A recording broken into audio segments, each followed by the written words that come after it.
नमस्ते साथियों, स्वागत है आपका आपके अपने चैनल मैथ्स की भाषा में। तो साथियों, आज मैं हाजिर हूँ क्वाड्रिलेटरल सीरीज़ की 4th वीडियो लेकर के आपके सामने। तो लास्ट वीडियो में हमने रेक्टेंगल पढ़ा था और रेक्टेंगल की प्रॉपर्टीज़ देखी थी। तो मैंने दोस्तों आपको क्वाड्रिलेटरल की नाम से याद करने की क्या ट्रिक बताई थी, सा रे पढ़ता क्यों नहीं। चलिए अब हम आगे देखते हैं।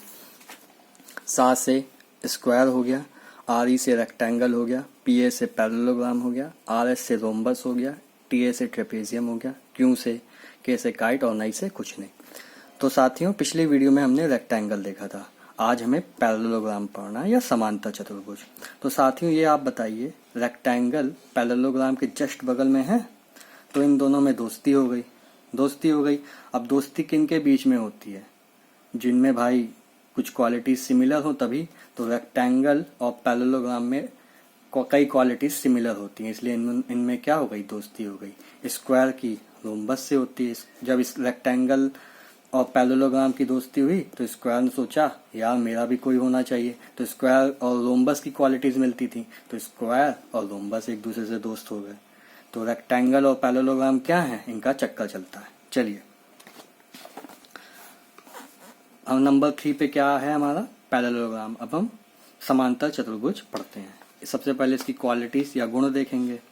अपोजिट एंगल्स आर इक्वल, सम्मुख या विपरीत कोण बराबर होते हैं। जैसे ये देखिए, ये अगर x है, ये एंगल x होगा, ये एंगल अगर y है तो ये एंगल भी क्या होगा, y।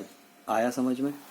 और सम्मुख भुजाएं बराबर तथा समांतर होती हैं। Opposite sides are equal and parallel to each other. देखिए, ये अपोजिट साइड है, ये अगर A है तो ये भी A होगा, ये अगर B है तो ये B होगा, और ये पैरेलल भी है। पैरेलल मतलब समांतर। समांतर का मतलब मैंने आपको बताया होगा लास्ट वीडियोस में कि समांतर का मतलब होता है जो कभी भी एक दूसरे को कट ना करें। विकर्ण एक दूसरे को विभाजित करते हैं। विकर्ण एक दूसरे को विभाजित का मतलब, जैसे ये है, मान लीजिए ये पॉइंट O है, तो OD इक्वल टू होगा, OD इक्वल टू होगा OB के, और OC इक्वल टू होगा OA के। OC किसके इक्वल होगा, OA के। ये अगर पूरा 10 है तो ये 5, ये 5, ये पूरा अगर 20 है तो ये 10, ये 10। आ गया समझ में? आसन्न भुजा के कोण का योग 180 डिग्री होता है। जैसे अगर मान लीजिए ये इसका और इसका सम कितना होगा, 180 डिग्री होगा। x plus y equal to कितना होगा, 180 डिग्री।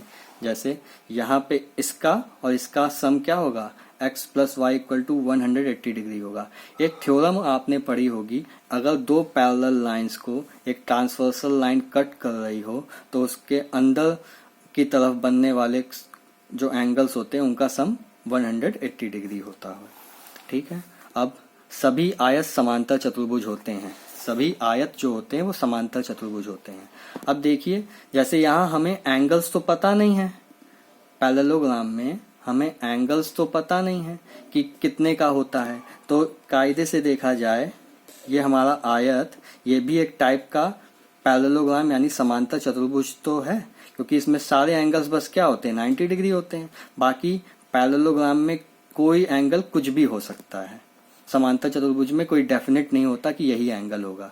और भैया रेक्टेंगल और पैरेललोग्राम में दोस्ती इसलिए हुई क्योंकि रेक्टेंगल की भी अपोजिट साइड क्या होती हैं, इक्वल होती हैं। पैरेललोग्राम और पैरेलल भी होती हैं और अपोजिट साइड इक्वल होती हैं। यही रेक्टेंगल में भी था। पर रेक्टेंगल और पैरेललोग्राम में डिफरेंस क्या है? रेक्टेंगल और पैरेललोग्राम में एक डिफरेंस बस ये है कि रेक्टेंगल में हर एंगल 90 डिग्री का हो जाता है, और पैरेललोग्राम में एंगल कुछ भी हो सकता है, 90 डिग्री भी हो सकता है। कहो ये 90 हो तो ये हम एक तरीके से कह सकते हैं कि पैरेललोग्राम जो रेक्टेंगल है, पैरेललोग्राम का एक स्पेशल केस है जिसमें सारे एंगल्स कितने हो जाते हैं, 90 डिग्री।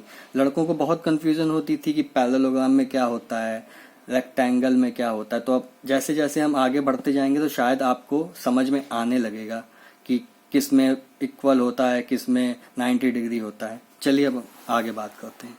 अब इसके फॉर्मूलाज हम देख लेते हैं। पेरीमीटर ऑफ पैरेललोग्राम क्या होता है?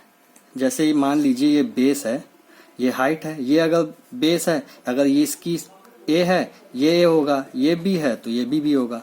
तो पेरीमीटर मैंने आपको बताया था, जहां से चलो वहीं पे साइड्स के अलोंग पहुंच जाओगे, उसकी साइड्स के अलोंग, तो वही क्या होगा हमारा पेरीमीटर होता है। तो sum of adjacent side, adjacent side मतलब अगल बगल की साइडों का, इसको a प्लस बी कर देंगे, इंटू 2 से कर देंगे मल्टीप्लाई, तो भी यही आ जाएगा। या अगर हम यहाँ से सीधे चलते रहें, 2a, यहाँ से यहाँ तक a, फिर b, फिर a, फिर b, a प्लस बी, तो ये क्या हो जाएगा 2a प्लस बी।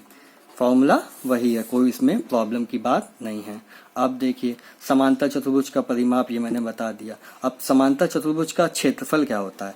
मान लीजिए ये बेस है, बेस का एक परपेंडिकुलर खींच देंगे, यहाँ से परपेंडिकुलर हम जब यहाँ पे गिराएंगे तो ये जो हाइट होगी, परपेंडिकुलर हाइट जो होगी, परपेंडिकुलर हाइट का बेस में जो बेस की वैल्यू है उसमें अगर हम डाल देंगे, बेस का और हाइट का मल्टीप्लाई कर देंगे, तो वही हमारा क्या होगा समांतर चतुर्भुज का क्षेत्रफल। अब देखिए एक इंपॉर्टेंट फॉर्मूला है 2a square plus b square d1 square plus d2 square. ये कैसे आया, मान लीजिए ये पूरा हमारा डायगोनल क्या है d1 है, ये हमारा डायगोनल क्या है d2 है, ये हाइट, ये इसकी एक भुजा है, ये इसकी अदर साइड है, ये a, ये b, ठीक है। तो 2a का स्क्वायर प्लस b का स्क्वायर में 2 से मल्टीप्लाई करके वही इसके क्या डायगोनल के स्क्वायर्स के सम के इक्वल होगा। ये हमारा आज का टॉपिक था पैरेललोग्राम। आशा करता हूँ आपको समझ में आया होगा। क्वाड्रिलेटरल सीरीज के आगे की वीडियोस देखने के लिए चैनल को सब्सक्राइब कर लें और लाइक करें वीडियो को अगर आपको पसंद आया हो तो। Thank you.